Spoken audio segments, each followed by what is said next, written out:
Hi മക്കളെ, ഇന്ന് രാവിലെ കർക്കിടക ഒന്നല്ലേ. ഞാൻ കരുതി രാവിലെ അമ്പലത്തിൽ പോയേക്കാണ്. നടന്നാണേ പോകുന്നത്. ഇത് നമ്മുടെ ശിവൻകോവിൽ, തൃക്കോതേശ്വരം മഹാദേവക്ഷേത്രം എന്നൊക്കെ പേരെങ്കിലും നമ്മൾ പറഞ്ഞ ശിവൻകോവിൽ എന്നാണേ. നമ്മുടെ അടുത്ത് നടന്ന് ഒരു 5 മിനിറ്റ് ദൂരമേ ഉള്ളൂ. ഇതുണ്ട്, അവിടെ ഒരു സ്റ്റോളുണ്ട്. അവിടെ കൂവളത്തുമാല എന്നും ഞാൻ വാങ്ങിക്കും, എപ്പോൾ പോയാലും വാങ്ങിക്കുവേ. ഇത് കൊടിമരമൊക്കെ ഉള്ള അമ്പലമാണ്. ഉത്സവം ശിവരാത്രിയാണ് ഇവിടെ ഉത്സവം പ്രധാനമായിട്ടും. ഞാൻ വേഗം തൊഴുതിട്ട് ഇറങ്ങിയിട്ടാണ് വീഡിയോ ഒക്കെ എടുക്കുന്നത്. ഇതാണ് തൊട്ട താഴെ കാണുന്നതാണ് നമ്മുടെ കല്ലടയാറ്. അവിടുന്ന് ഇത് കണ്ടോ, ഇതൊരു കടവായിരുന്നു. ഇതെല്ലാം നശിച്ചു പോയി. കാരണം സ്റ്റെപ്പ് ഇറങ്ങി താഴോട്ട് പോകാൻ നല്ലൊരു കടവായിരുന്നു. ഫുള്ള് ഒട്ടിപ്പൊളിഞ്ഞ കടവേ നഷ്ടപ്പെട്ടു, നശിച്ചു പോയി. ഇതുകൊണ്ട് ഒരു മരം നിൽക്കുന്നുണ്ട്. തോട്ടിൽ നിന്ന് വെള്ളം വന്നിട്ട് ആറ്റിലോട്ട് വരുന്ന സ്ഥലമായി കാണിച്ചിരിക്കുന്നത്. ഈ തോട്ടിൽ മഴയാകുമ്പോഴത്തേക്ക് ഈ തോട്ടിൽ കൂടെയും ആറ്റിൽ കൂടെയും വെള്ളം കയറി ഇവിടെ എല്ലാം മുങ്ങാറുണ്ടേ. തിരിച്ച് ഞങ്ങളോട് നടന്ന് വരുന്നുകൊണ്ടിരിക്കുക. നേരെ വന്ന വഴിക്കാണ് കേട്ടോ. ആ വീട്ടിൽ കണ്ടോ, തൂക്കുപാലമൊക്കെ ഉണ്ടാക്കി വെച്ചിട്ടുണ്ട്. വിളക്കും ഒക്കെ കണ്ടോ, നോക്കിക്കാൻ നിങ്ങൾ കണ്ടോ. തൂക്കുപാലത്തിൻ്റെ ഒരു മിനിയേച്ചർ രൂപം കണ്ടോ, ഒരു വിളക്കും തുളസിത്തറയൊക്കെ. നല്ല റോസാപ്പും പിച്ചിപ്പൂ നിൽക്കുന്നുണ്ടോ. അമ്പലത്തിലേക്കുള്ള വഴിയാണേ. ഇതുകൊണ്ട് ഇത് കണ്ടോ, ഈ പൂ കണ്ടോ, നല്ല രസമല്ലേ കാണാൻ, നല്ല കളർഫുള്ളായിട്ട്. നോക്കി ഒരു തുമ്പിയൊക്കെ ഉണ്ടോ, ഒരു ബട്ടർഫ്ലൈ ഒക്കെ അതിൽ കിടന്ന് പറന്ന് കളിക്കുന്നുണ്ടേ. നോക്കിക്കേ, നിങ്ങൾ നോക്കിക്കേ. ഞാൻ അതിൽ തന്നെ സൂം ചെയ്തു, പക്ഷെ അത് ഞാൻ സൂം ചെയ്യുമ്പോഴത്തേക്ക് അത് പറന്നു പോകും. എന്നാലും തുമ്പിയോടൊക്കെ നിങ്ങൾക്ക് കാണാൻ പറ്റും, സൂക്ഷിച്ച് നോക്കിക്കഴിഞ്ഞാലേ. നോക്കിക്കേ, ഭയങ്കര ഭംഗിയാണ്. എപ്പോഴും നല്ലൊരു കാറ്റും അടിച്ചപ്പോഴത്തേക്ക് ഭയങ്കര ബ്യൂട്ടിഫുൾ ആയിട്ടുണ്ടേ. നല്ല മജന്തയും മഞ്ഞയോടെ മിക്സ് ആയിട്ടൊരു പൂവാണ്. എന്നും നിറച്ച് പൂവാണ്. അതുകൊണ്ട് നോക്കിക്കേ, കാറ്റടിക്കുന്നത് കണ്ടോ, നിറയെ പൂവാണ്. അതിങ്ങനെ നിലത്തും ഇങ്ങനെ വീണ് കിടക്കും. ഇത് കണ്ടോ, ഇത് ഞങ്ങളുടെ വീടിൻ്റെ വഴിക്ക് പോകുന്ന വഴിയാണ്. ഞാൻ റോഡ് സൈഡിൽ എല്ലാ ചെടിയും ഇട്ട് വെച്ചിട്ടുണ്ട്. കൊച്ചു ചെടികളില്ലേ, പൂക്കളുള്ള, അതിങ്ങനെ നട്ടു വെച്ചിട്ടുണ്ട്. ഇതുവഴി നേരെയാണ് ഞങ്ങൾ ഭരണിക്കാവിലേക്ക് പോവുകയാണ്. ശിവൻകോവിൽ കഴിഞ്ഞ് നേരെ നടന്നു വരുവാണ് ഭരണിക്കാവിലേക്കുള്ള വഴിയാണ്. On the way to Bharanikkavu. അത് കണ്ടോ, ഇതൊരു വരിക്കപ്ലാവാണേ. എല്ലാ പ്ലാവിലും ചക്ക തീരാറായി. ഇത് നിറച്ച് ചക്ക പിടിച്ച് കിടക്കുക.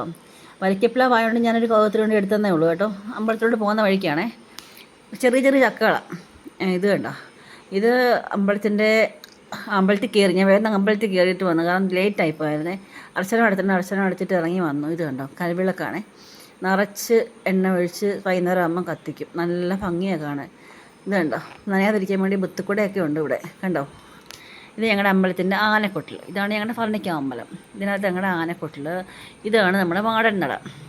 ഇത് കണ്ടോ, അമ്പലമൊക്കെ അടയ്ക്കാറാണ്. ആൾക്കാരൊക്കെ പോയി, നിറച്ച ആൾക്കാരുണ്ടായിരുന്നു. നമ്മുടെ സ്റ്റേജാണേ. ഇതാണ് നമ്മുടെ പടിപ്പുര.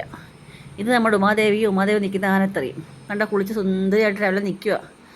ആൾക്കാരൊക്കെ വന്ന് അവിടെ നിന്ന് ഫോട്ടോയൊക്കെ എടുക്കുന്നുണ്ട്. ആൾ റിലാക്സ് ആയിട്ട് നിൽക്കുക, കുളിയെല്ലാം കഴിഞ്ഞിട്ട്. ഇത് കണ്ടോ, ഇത് അരയാലും ഉണ്ട് പേരാലും ഉണ്ട് ഇവിടെ. ഇത് പേരാലാണേ. അതിൻ്റെ അടുത്തൊരു മുട്ടലും നിൽപ്പുണ്ട്, അതിനെ കൂടി ചേർന്ന് നിൽക്കുകയാണേ. ഇത് അങ്ങോട്ട് കാണുന്നത് ദേവസ്വം ഓഫീസും കാര്യങ്ങളും ഒക്കെയാണ്. ഇത് കണ്ടോ, വായനയ്ക്ക് ആൾക്കാരൊക്കെ ഇരിപ്പുണ്ട്. നോക്കിക്കേ, അവളുടെ പൊട്ട് നോക്കിക്കേ, നല്ല നീലയ്ക്കകത്തൊരു വെള്ള കവറിങ്ങൊക്കെ വെച്ചിട്ട് കൊടുത്തേക്കുന്നുണ്ടോ. ഗോപിക്കുറിയൊക്കെ ഇട്ട് സുന്ദരിയുടെ നിൽപ്പില്ലേ കണ്ടോ. ഇതാണ് ഞങ്ങളുടെ ഭരണിക്കാവ് ഗജറാണി ഉമാദേവി. എല്ലാവർക്കും ഭയങ്കര ഇഷ്ടമുള്ളൊരു താരമാണ് അവിടെ. ഇത് ഞങ്ങളുടെ പടിപ്പുരയിൽ സ്റ്റെപ്പ് കയറി പോകുന്ന സ്ഥലമാണ്. ഇത് കണ്ടോ, അതാണ് മൊട്ടലും അലൂടെ നിൽക്കുന്നത്.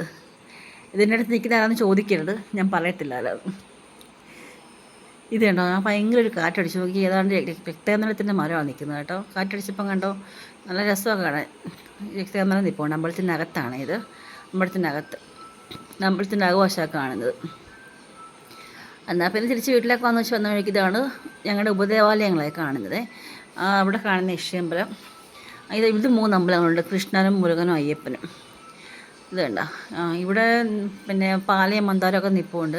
നല്ല കാറ്റായിരുന്നേ. ഇത് കണ്ടോ, ഇതാണ് ഞങ്ങളുടെ അമ്പലത്തിലെ സ്റ്റോളുകൾ. ഇത് കണ്ടോ, നാരങ്ങാമാല, തെറ്റിമാല, ശീലക്കുഞ്ഞിടയാണ് ഈ കട. ഇതിൻ്റെ അപ്പുറത്ത് കാണുന്നത് നമ്മുടെ രാജമ്മ ചേച്ചിയുടെ കടയാണ്. ഓരോരുത്തരുടെയും മാലകളും നാരങ്ങാമാലയൊക്കെ വളരെ വ്യത്യസ്തമാണ്. അത് നമ്മുടെ ശാന്തമ്മ. അവിടെ പട്ടൊക്കെ എല്ലാവരും കഴിഞ്ഞു കേട്ടോ. എല്ലാം ഒതുക്കും എല്ലാവരും. പോകാൻ നിൽക്കുക, റെഡിയായിട്ട് നിൽക്കുക. 11 മണിയോളം ആയ സമയം. ഇത് കണ്ടോ, നിങ്ങൾ നോക്കിക്കേ. ഇത് രാജമ്മ ചേച്ചി കോർത്താണ് എടുത്തത് മാല കണ്ടോ. അത് കാരണം നല്ല അടുക്കിയിരിക്കും. ഇത് ശീലക്കുഞ്ഞിയുടെ കടയാണ്. ഇത് പൂവൊക്കെ അടുക്കി കെട്ടും, നല്ല ഭംഗിയായിട്ട് കെട്ടും. മുല്ലപ്പൂവൊക്കെ നല്ല ഭംഗിയായിട്ട് കെട്ടുന്നുണ്ട്. നാരങ്ങാമാല കണ്ടോ. ഇത് നമ്മുടെ സഹസ്ര കലശം നടക്കും നമ്മുടെ ഭരണിക്കാവിൽ. ഓഗസ്റ്റ് 8, 9, 10 എല്ലാ ആൾക്കാരും വന്ന് പങ്കെടുക്കണം കേട്ടോ. പൊതുവേ എങ്ങനെ നടക്കാത്തൊരു സംഭവം. തിരിച്ച് നമ്മുടെ വീട്ടിലോട്ട് വന്ന നമ്മുടെ പേരയാണേ. നിറച്ച് പേരൊക്കെ നിൽപ്പുണ്ട്. വീട്ടിലെത്തി വന്ന വഴിക്ക് അമ്മ എനിക്ക് കുറച്ച് പിന്നെ വഴുതനങ്ങയും വെണ്ടയ്ക്കൊക്കെ തന്നായിരുന്നു, കോവയ്ക്കൊക്കെ. അപ്പോൾ എല്ലാവരും ലൈക്ക്, ഷെയർ, സബ്സ്ക്രൈബ്